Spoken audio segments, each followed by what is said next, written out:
Welcome to another edition of Lakeville City Council Wrap-Up. During this program, we will highlight the agenda items presented to the Lakeville City Council at their September 19th, 2016 meeting. First highlighted item on the agenda is item number 5, Proclamation for Manufacturers Week. And to provide the background information on this agenda item is Community and Economic Development Director Dave Olson. Evening, Mayor, members of the council. Seems like this comes by around every year quicker and quicker, but this is going to be our 23rd annual Manufacturers Week event here in Lakeville, and I've been here for about the last 15 of them, so I've been fortunate in that regard. The state of Minnesota has declared October 2nd through the 8th, 2016 as Manufacturers Week in Minnesota, and we've always timed our event here in Lakeville to coincide with the declared week in the state of Minnesota in October. Those of you who've been around for a while, we've had different formats. We've done luncheons, we've done evening events, we've been on the current format. We've tried a number of different venues. Last 2 years we were at Brackett's. This year actually we're going back to the Holiday Inn at Suites. We kind of decided that both of those venues work pretty good for the current format, so we'll get on probably every other year or every 2-year rotation between those events. The event this year is scheduled for Tuesday, October 4th, as we were discussing right before the council meeting. It's scheduled from 4:30 to 6:30. We invite somewhere in the neighborhood of I think the number is right around 100 businesses that are in the industrial park or in other areas like downtown or campus. And fortunately, we've developed a number of sponsors that enjoy and appreciate and see value in participating in this event every year, including the Lakeville Area Chamber of Commerce and Convention Visitors Bureau, Dakota Electric Association, Frontier Communications, Minnesota Energy Resources, and XL Energy have all been on board as sponsors of this event for at least 5 years now, if not longer. So it's a opportunity to, and all you council members have participated in it, to have informal conversations with business owners and representatives and staff in an informal, comfortable setting where you're not talking about anything in particular that business is seeking to get approval of or get processed with the city, and it's just a fun event. And we have a core group of businesses that come back every year, and sometimes that's the only time. Some of these business owners don't find the time to be actively involved in the chamber, especially the smaller businesses where the owners are also the proprietors, and they can't get away from their businesses on a regular basis sometimes, but they come to this event, and it's an opportunity to visit, and we'll be changing it up a little bit this year, given the fact there's been a fair amount of activity in the park. It was suggested by several people last year from the EDC as well as I think maybe 1 or 2 council members that in addition to the welcome that we do at the midpoint right about 5:30, we'll also have a brief presentation kind of highlighting some of the accomplishments and expansions and new businesses that have come in the last year. So that will be a little different spin this year. So with that, I'll stand for any questions. Otherwise, I believe you have a proclamation and included in your packet. Next item on the agenda was item number 7, Ordinance Amending Title 11 of the Lakeville City Code concerning off-street parking. And to provide the information regarding this agenda item is City Planner Darrell Morey. Good evening, Mayor and Council members. Just a little bit of background on this zoning ordinance amendment. It's been a few months in the making. If you recall, staff brought to the City Council at work sessions in March and April some inquiries that we had been receiving from multifamily housing developers interested in developing in the city. There's limited opportunities in the city in terms of land that's zoned for higher density uses, and we were notified by some of the developers that there were some performance standards in our current ordinance that they found particularly problematic in terms of providing a project that was fiscally able to move forward. So at these work sessions, the City Council did express a willingness to work with the developers to pursue potential multifamily housing projects. One in particular has been moving forward, and that particular project is on property that's zoned OR, which does allow higher density residential uses. That's the Lakeville Point project. They are in for final plat and should be before you at your next city council meeting. Council also at those work sessions did express an interest in a case-by-case look at certain commercial zoning areas as part of a PUD, some apartment projects or multifamily projects, again, using PUD flexibility, but directing staff to analyze our performance standards and come back with a recommendation to City Council at the time a PUD is submitted. Now, the Lakeville Point project is proceeding through the process. It's ahead of any other projects at this point in time. You reviewed the preliminary plat here not long ago at a city council meeting and approved it, and as part of that approval, staff had noted there was a couple of areas where in terms of the parking, that needed clarification and a potential zoning ordinance amendment. We brought that information to the Planning Commission at a work session in July. They also expressed support for adjusting the ordinance to address those issues and directed staff to prepare an ordinance amendment and hold a public hearing, which was done at the September 8th meeting. Now, our planning consultant, Mr. Dan Licht with TPC, prepared the ordinance amendment. It was based on a study he did. He researched other communities in the Twin Cities area regarding their parking standards for multifamily uses and drafted an ordinance for consideration. The two main areas of this zoning ordinance amendment that will be adjusted, first of all, will be to allow multiple family uses to have deferred parking subject to the standards and similar to the allowances for commercial, industrial, and institutional uses.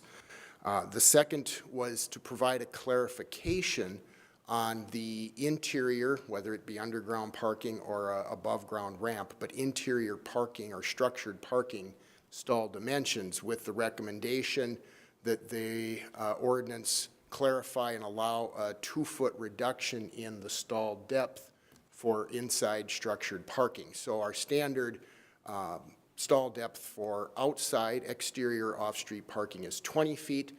The proposed ordinance for, again, interior structured parking is a reduced depth of 18 feet. There's a couple of factors that came into play there. First of all, the fact that since it's inside, you don't have environmental issues to deal with, i.e. snow storage, that have a tendency, at least during some months of the year, to pinch parking stall depth.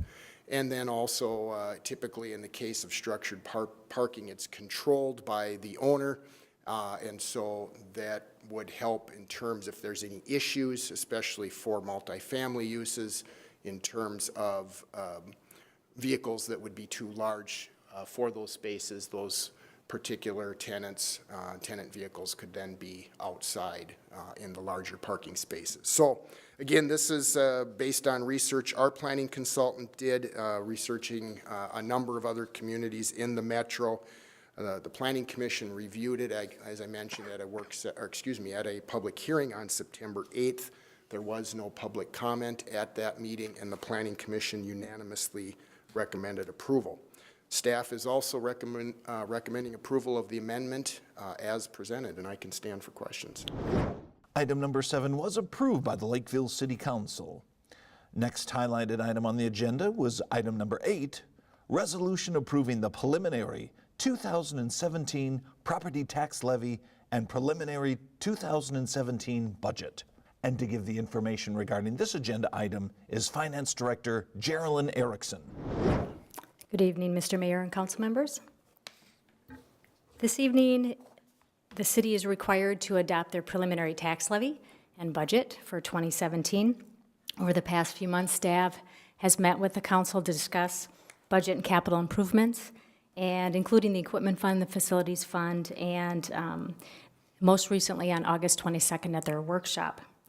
The current budget and levy before you tonight is funding a number of items, certainly current service levels, 4 additional positions in the general fund, including 2 additional officers, police officers, a code enforcement officer that is also planning assistant, and a parks maintenance position. The tax levy, just a note on a couple of changes that were incorporated into the budget and tax levy since August 22nd. You'll recall that we did receive some information about the city's insurance for employees, and it was favorable, so we built in a reduction for that into the budget. We also looked at the overtime associated with the police department and adding 2 additional positions and reducing the overtime. It wasn't a significant amount, in part due to the timing of the positions coming on board and the training that they would go through and when they would eventually be out on their own. It was really only about 3 months of the year for 2017. We do realize that in 2018 we should realize a greater reduction in the overtime for police due to having 2 additional positions. Also, the debt service was reduced, 2 components there. The HRA lease revenue refunding bonds, which is actually closing this Thursday, and the city will recall that we are realizing about a little over $1 million in savings to be saved by both the school district and the city. And so the tax levy for the debt service in 2017 is being reduced. I had already built some into the preliminary budget, but I factored in the balance based on the new debt structure. In addition, looking at other debt service funds and the cash balances that are available, I was able to reduce the levy about $65,000 more. So overall, the tax levy was reduced from August 22nd of 5.5% down to 4.95%. In addition, other things that are being funded by the tax levy, in addition to the general fund and the services and the additional positions, ongoing pavement management, replacement in our parks and trails fund, and replacement of vehicles and equipment, and major facilities repairs. And those details were incorporated into the August 22nd workshop agenda report. And just a note about the replacement of vehicles and equipment and major facility repairs. Each year as we go through those plans, we reevaluate, review the projects that are being proposed and the replacement schedules and so forth, and quite a few vehicles were pushed back to 2018. We do intend to continue with a project that we are starting to thoroughly review our fleet and the philosophy behind replacements and so forth. So that should be, we anticipate that report, that evaluation should be completed in time for the next CIP process, so next summer. The tax levy is estimated, as I mentioned, at 4.95% increase. That is a tax levy of $26,950,947. The impact of that on the median valued home is about a $24 increase. Also, at the August 22nd workshop, one council members were requesting what the impact would be on a commercial property. And now there's a lot of variables associated with commercial properties, so just to take $1 million property and to show the impact of a 4.95% increase actually results in a reduction in the taxes. And primarily because I didn't factor in any market value adjustment, straight $1 million, but looking at the tax capacity rate, that is actually going down. Couple notes about the debt. The debt is, as I mentioned, quite a few funds are funded by the tax levy. The debt service funds is about $6 million. This is about 22% of our overall tax levy. And this does include debt issued for 2016. It does not include debt that will be issued for 2017 that will impact future years, starting in 2018. The level of debt, at the end of 2015, we were at about $110 million, and we issued about $30 million this year for street reconstruction projects, our water tower and our expansion at the water treatment facility. We paid off about $8 million, And so that's about $132 million that we will estimate to have a balance at the end of 2016. Now, in February of 2017, we are paying off about $11 million on some debt that we refunded, advance refunded a few years ago. But we are planning to issue roughly $12 million each year. And so one thing that I've mentioned at previous workshops is the need to have a debt service strategy so that we can lay out going forward perhaps what is an appropriate amount of debt, looking at the tax levy, what is the appropriate amount of tax levy that we want to obligate each year going forward. And there's different mechanisms that we can utilize there, but that is a discussion that I think is important that the council has at some point in the near future. Let's see. Our process coming up, we will continue to have a couple workshops related to the utility budgets and the impact on utility rates from our projects and operations for water, sewer, and streetlights and so forth. Over the next couple months, we'll certainly be updating our year-end estimates. In November, we have a workshop to discuss that and our final budget discussion. And then on December 5th, which is also another item that you'll be considering tonight, is setting the date for the public budget meeting, and that we're looking at December 5th. With that, I'll stand for questions. Item number 8 was approved by the Lakeville City Council. Well, those were the highlighted items presented to the council at their September 19th, 2016 meeting. If you have any questions or comments regarding these agenda items, please feel free to call City Hall. The number is 952-985-4400. Thanks for watching this edition of Lakeville City Council Wrap-Up.